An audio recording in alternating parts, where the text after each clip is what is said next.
Pinang, tulungan mo naman ako rito. Mamaya na po, inay.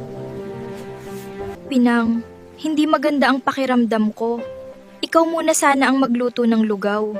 Opo, inay. Inay, nasaan po ang bigas? Nasa tabi ng kalan.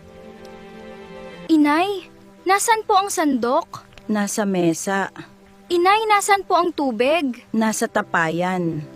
Pinang, sana magkaroon ka ng maraming mata upang makita mo ang labat ng bagay. Inay!